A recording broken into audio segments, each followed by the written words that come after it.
Hi, I'm Wes, the Explosion, and this is the Backlog. First up is a pretty significant title, The Legend of Zelda: The Wind Waker HD for Wii U. In it, Link's sister is kidnapped by a bird. When he fails to rescue her, Link is kidnapped by a boat and goes on a grand adventure over the world's vast sea and the islands that dot it. It follows the typical Zelda formula of going through dungeons, finding equipment to expand what you can do, and interacting with the world and its people to advance the plot and complete subquests in between. This is a remake for the GameCube title, and, as such, has a few changes that have been made. The first and most obvious is the graphics. Honestly, this is probably the weirdest Zelda title to choose for a remake.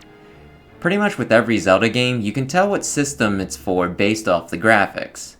The original NES is very pixely, the 32 bits used in Link to the Past are often associated with the Super NES, all the polygons used in Ocarina of Time are very N64, and so on. This isn't so much the case with Wind Waker.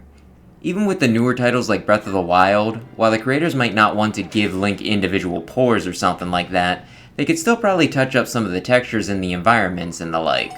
Here, though, they went for a very specific style that worked perfectly within the constraints present on the GameCube. Whether it's on the original system or ported to 5 console generations from now, Wind Waker would still look perfect as is. And yet this HD remake does look better. The colors look richer, the surfaces smoother, and I read that they added several lighting effects that fit in so naturally I didn't even realize that they were new. In addition to that, several quality of life improvements have been made, such as faster sailing, cutting out a chunk of steps from the one section of the game that played more like busy work, and adding to the number of pictures you can store in your Picto Box. Then there's the control options. The Pro Controller can be used, but I opted instead to use the Wii U gamepad, which was a mixed bag. In the positive, the gamepad screen is a significant help. You can switch up equipable items with the flick of a finger and pull up a map at any time. Somewhere in the middle is the gyro controls, though. Sometimes these seem to just not work well or at all.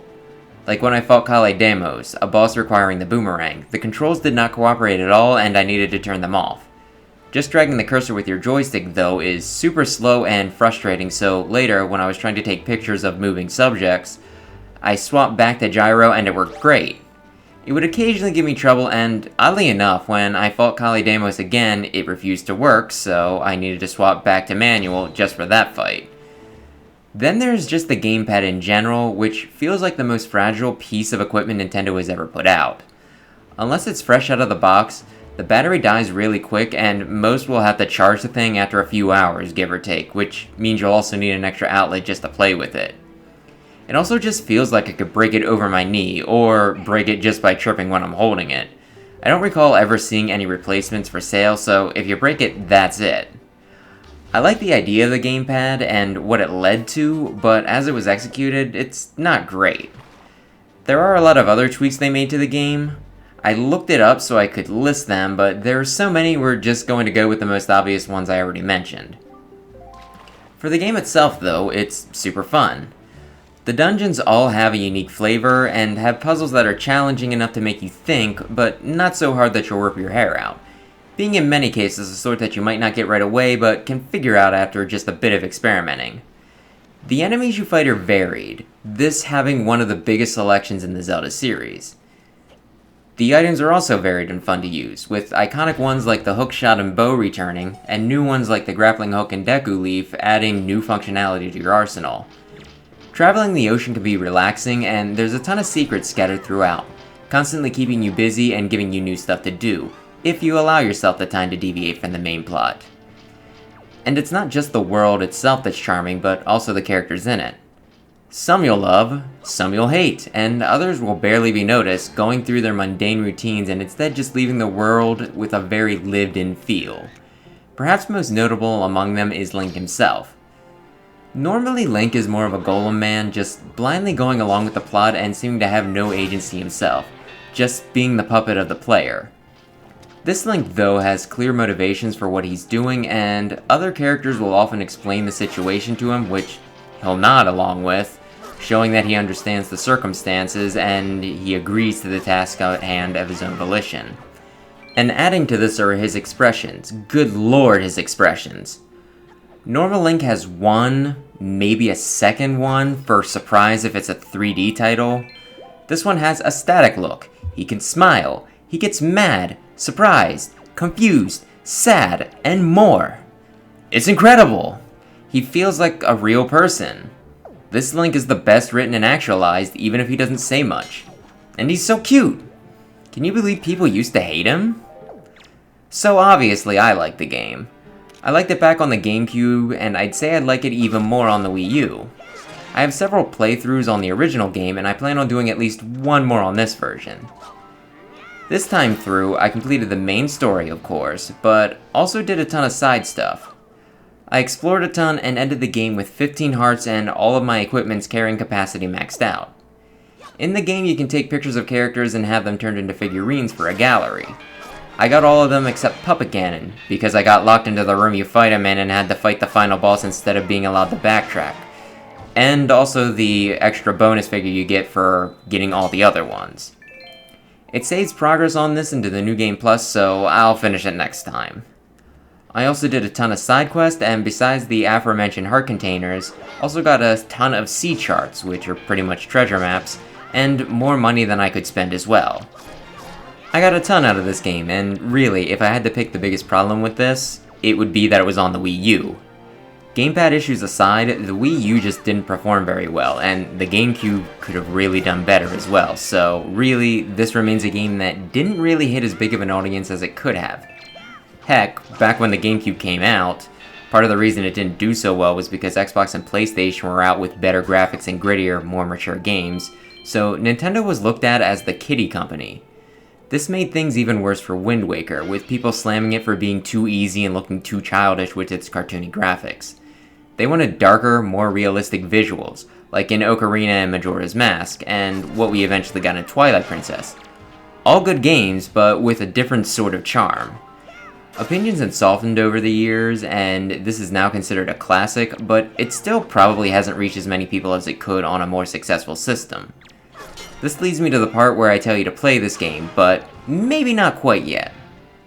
Rumors have been going around for a while on whether we would get the HD versions of this and Twilight Princess on Switch for a while. Then, just when the announcement of a port seemed imminent, we instead got an updated Skyward Sword planned instead. A game with considerably less demand. This led some to believe that Wind Waker wouldn't make it to the Switch, but I just saw an article today saying that allegedly credible rumors say that they're inbound, which isn't enough to convince me, but enough to make me at least wonder. So my suggestion is, wait until Skyward Sword is re-released. Everything is better on the Switch, so I think it's worth waiting to see if a port is announced shortly after that. If nothing comes within a year of that though, definitely seek out Wind Waker in some way, shape, or form, because it is definitely worth playing, and if you don't, you're missing out. Then I played Senran Kagura Reflections by Marvelous for the Switch. We're not gonna talk about that though. Okay, we'll talk a little about it. The Senran Kagura series is about high school girls training to be ninja. The mainline games are hack and slash titles where you level up and you battle your way through a story that is much better written than you'd expect. In Reflections, you have weird, role-playing fantasies with select members of the cast and give them massages to help them recover their identity. The mainline games came about so that the creators could animate 3D boobs on the 3DS. Reflections' purpose is to have you feel boobs through the Joy-Con's HD rumble. Do I need to say more? Probably not, but I will a little bit, to justify myself. First though, let's get the plot and gameplay out of the way. From what I can gather, though story is not terribly focused on here, Asuka and the 4 other most popular characters with DLC have been trapped in a shinobi barrier and have lost their memory of being a ninja, thinking themselves a regular high school girl in a classroom after hours with you. By massaging specific pressure points on her hand, you trigger a fantasy. From mundane things such as you being newlyweds to fantastical ones like you being her underling in an evil organization. And you can massage her in various spots. There are 5 colors that you can get as a reaction depending on the targeted area, with warmer colors tending to be more affectionate and cooler ones being more lewd. You then switch to a more specific type of massage, such as rhythmically smacking her leg with your hands or running a brush over her arm. If you successfully complete this part, you fill in part of a crystal with the color you used in the middle section, and after doing this 5 or 6 times, depending on your skill in the third section, you get an ending based on the primary color you filled in. Once you get all 5 colors, you get the true ending where she remembers her true identity and confesses her love for you before disappearing. I doubt this is canon, but with references to the rhythm games sometimes still popping up in the mainline titles, I do have a vague sense of worry that maybe it is. This brings up the controversy with this game. And yeah, the series already had plenty of that, as you can imagine. After all, it was created largely with perversion in mind. That said, despite this, the games are pretty fun even without the pervy bits. Sure, hack and slash games typically aren't looked highly upon, many saying that the gameplay is brain dead, but there is still some skill involved. You have to manage crowd control, spacing, keep an eye on your health, use the right special move at the right time, and it's just plain satisfying to take out a room full of opponents. The story is also a bit deeper than you'd expect, the characters are fun, and the music is pretty rockin' as well. That is to say, these games are a lot better than a booby game has any right to be. A few titles back, there was actually an option to turn off some of the more perverse elements. Kinda like the creators realized that the game was good enough to stand on its own without relying on naughty bits. This one, though, kinda regresses things. Being made for the supremely lonely at best, and more likely, at worst, well, yeah. Anyway, when I look into the reception on this, it was pretty mixed. Some thought it was great. Some thought it was too vapid to justify the price of admission, and others thought it sent the series back, saying that this was why it wasn't taken seriously. And yeah, I kind of agree with the latter. While I didn't hate the game, it being kind of relaxing to just knock out simple objectives like this, I do think what you could do in this game was a bit skeevy, even for Senran Kagura. I think some of the other games do have modes like this, but I tend not to seek it out, being content with the perversity I find in the mainline gameplay modes.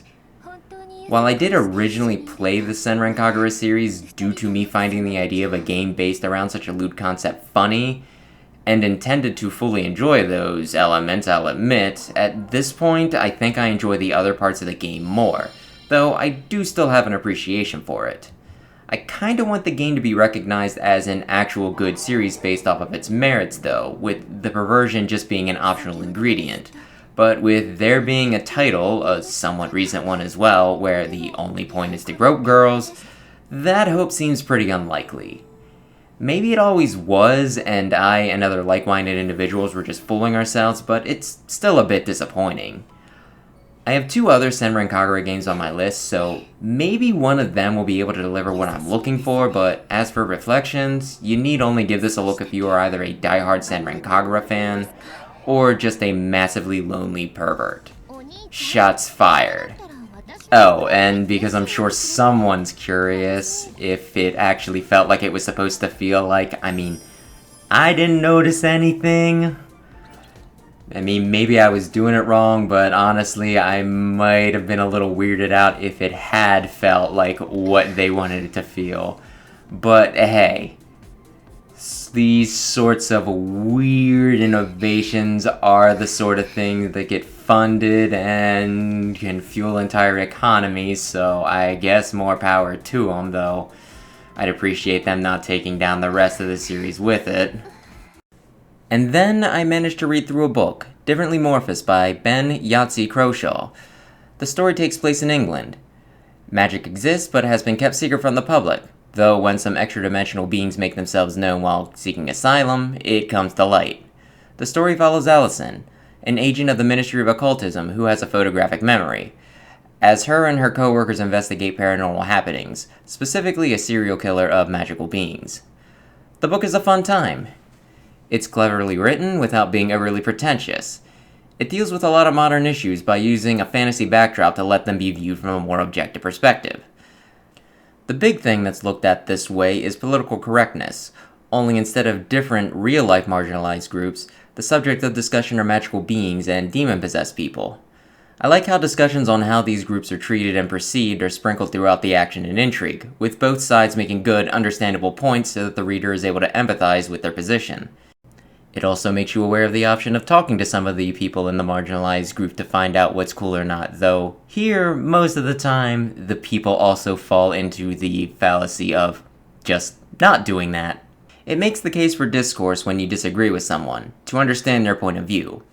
Even if you still disagree at the end of it, you might find that they have some decent points and weren't as bad as you thought.